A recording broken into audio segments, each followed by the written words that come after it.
Poised for Exit is a show for business owners who want to achieve a successful exit based on their own terms. Your business exit will likely be the biggest financial transaction of your life, and for most, you'll have one shot at doing it right. The topics and guests we feature and the stories they share will provide valuable ideas and strategies to improve operations and grow enterprise value so you can achieve the best possible exit outcome. Now here's your host, award-winning certified exit planning advisor, Julie Keys. Welcome, everyone, to the Poised for Exit podcast show.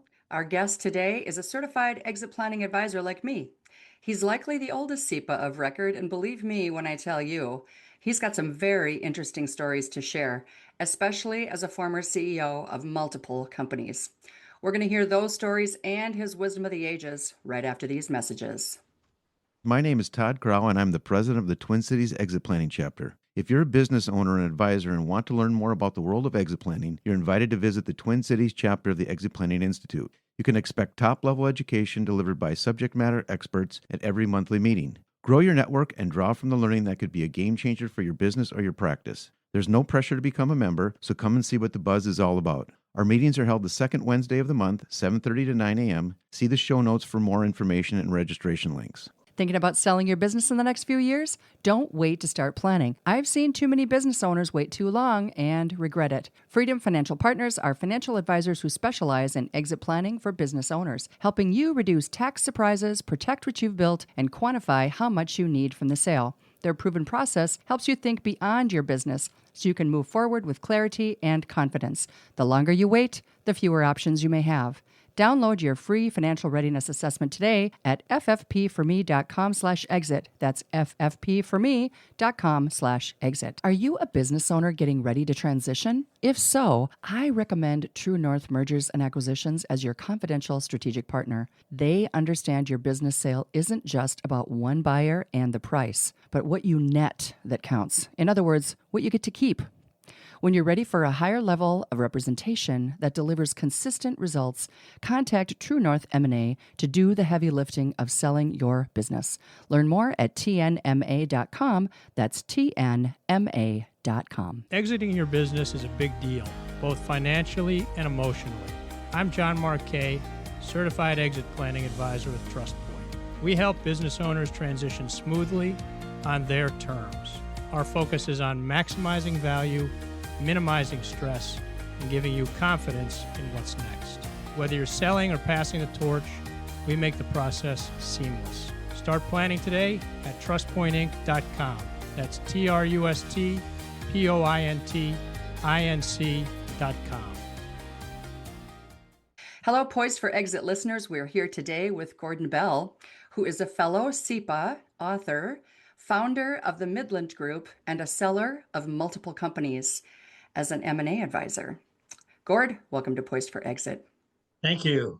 Appreciate your time and looking forward to seeing how we can be helpful to other CEPAs. For sure. Well, like I mentioned in the show opener, you're likely the oldest CEPA across the membership, at least the oldest active, right? You're an extremely active CEPA, but you didn't start there. And obviously, I know you have a long way to go because you are not slowing down at all.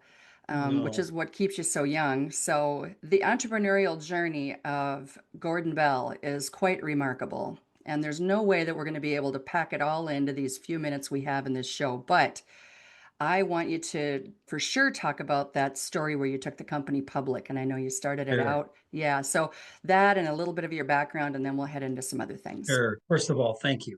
Appreciate everything you do for this organization and all of other CEPAs. We're here to serve. People ask me, Gordon, what do you do? I said, we serve. We help people with their journeys to build, grow, and hopefully finish strong gracefully. And gracefully can mean a lot of things. And that means proper planning. And I'll try to make it simple. Take Harvard to Hoosier, Manhattan down to Mayberry. We say, can we help you be prepared? Because God knows death, disability, divorce, disruption, or you know what? I don't want to do it anymore.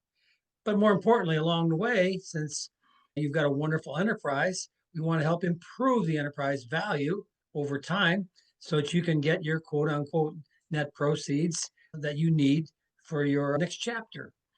And we also try to do a de-risking. What does that mean? That means, well, Do you have your wills and trusts in place? Do you have non-competes for certain people if necessary? A whole list of wonderful things we do. And then we go through and say, is it ready? If not, we keep on going. Let me circle back. 5-time CEO. I couldn't hold a job. No, that's not true. And started out in the southwest side of Chicago. My mom and I went to work when I was in 8th grade in the food service industry. Long story short, I got a degree in engineering, food science, and food service. Ended up in the food equipment business in 1972. And I was a product manager coming up with new ideas.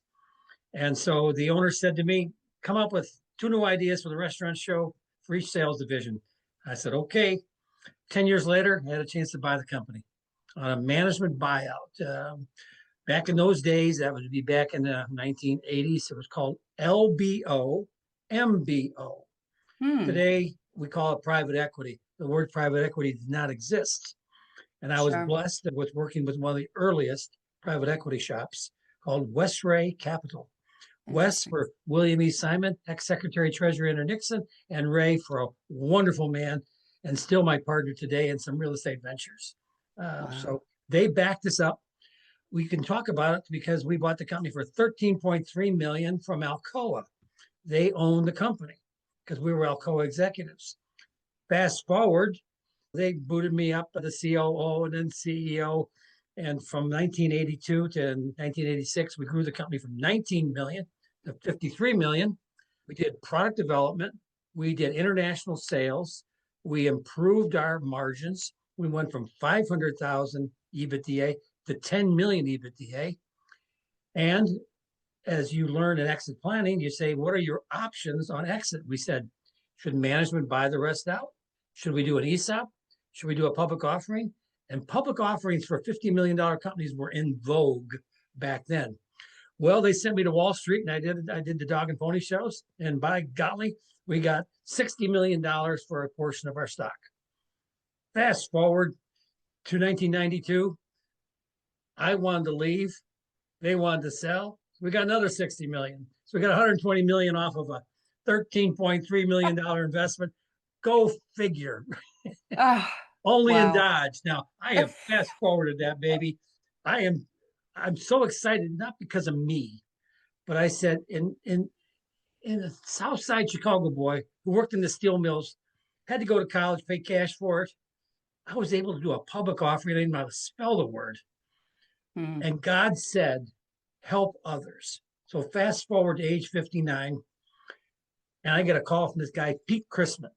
He said, we've got this idea of exit planning. I said, well, that sounds like death insurance, Pete. I said, what are you trying to sell me, baby?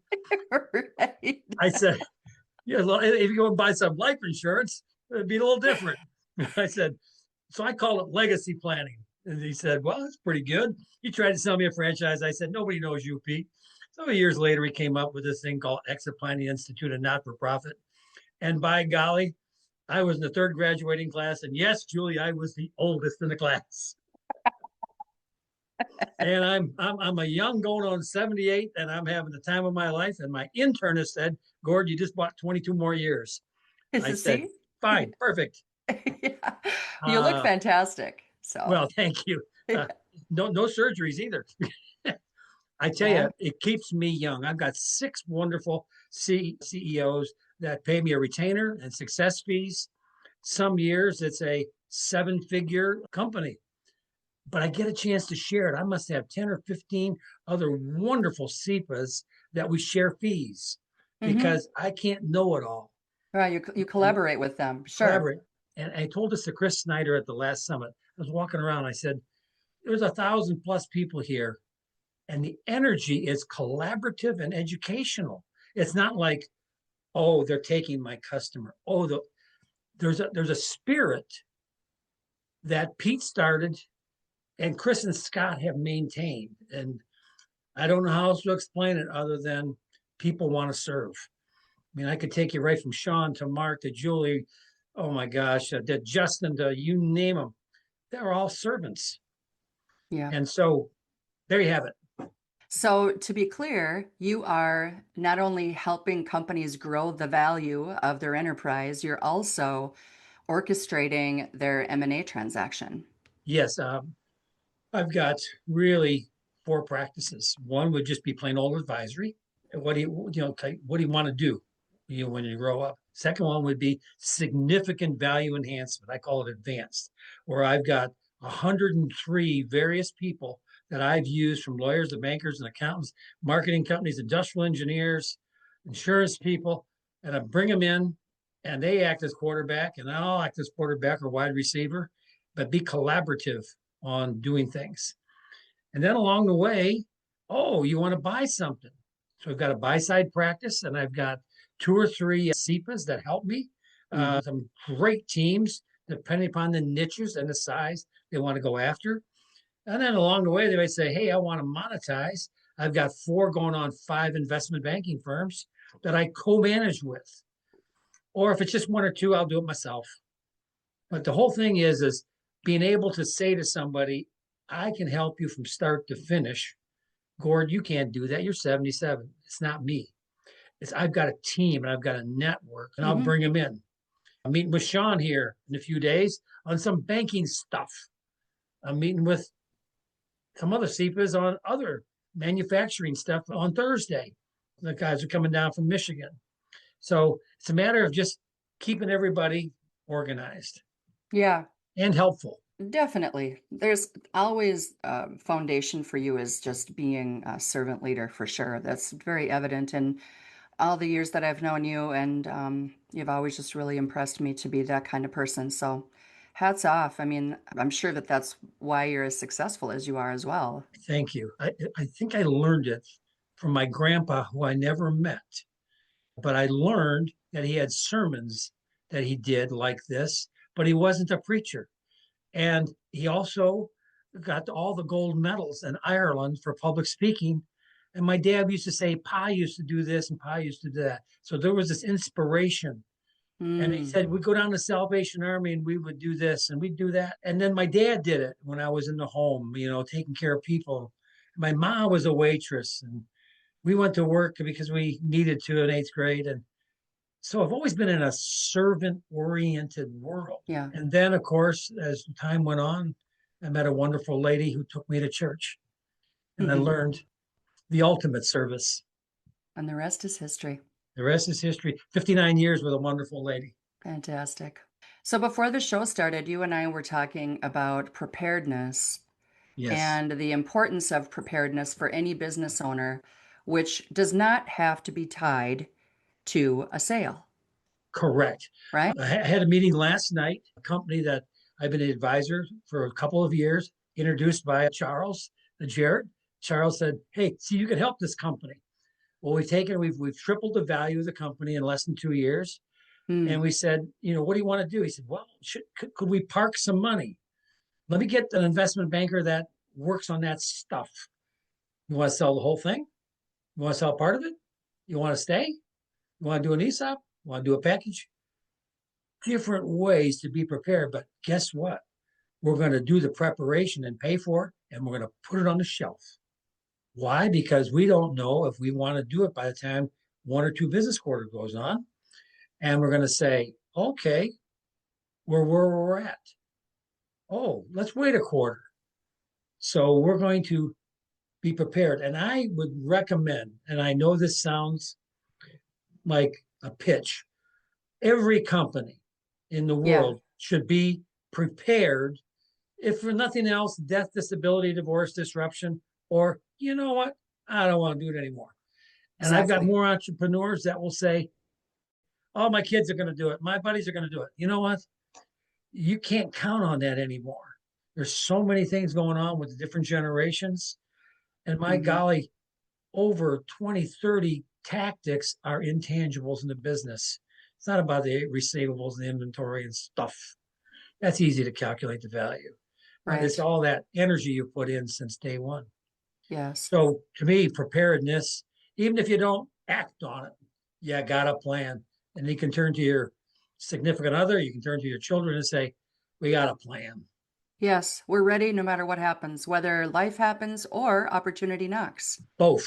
Yeah, right? Because if opportunity knocks and you're not prepared, then you could blow it and it may never come Yeah. back. And at the end of the day, if you're talking preparedness of $10,000, $20,000, $50,000, at the end of the day, it's way better than a life insurance policy or disability package. You're now protecting that one asset and called the business. And you're also giving comfort to those who love you and care about you. You're talking about what it costs to get yourself caught up and prepared. Just a simple preparation now. Yeah, there are Some are some more, costs involved in that. Yeah, but there yeah, are a lot of business owners that just they don't understand that they have to do that in order to have a better outcome, right? And have more options for their outcome and choose the timeline of it, right? and in doing that, some of the CEPAs have value enhancement capability. They Mm-hmm. say, oh, so we got it prepared, but you know what? There's 4 things we could do that might take a year, might take 2 years. I tell people 3 years is a wonderful period of time. I We agree. can make changes. Whoops, they didn't work. Oh, they worked. Making Yes. changes again. Yeah. And it blends in to many other techniques that are being that we learned at CEPA, like EOS and Mm-hmm. gosh, you go right down all the wonderful software packages that are available from other CEPAs. Yeah, and it's cool, like you said, because of the fact that we do have a collaborative mindset. We just want what's the best for the client. If if That's if all. we if we have that vision and that purpose, then everybody wins, including the client. Exactly. Yeah. Exactly.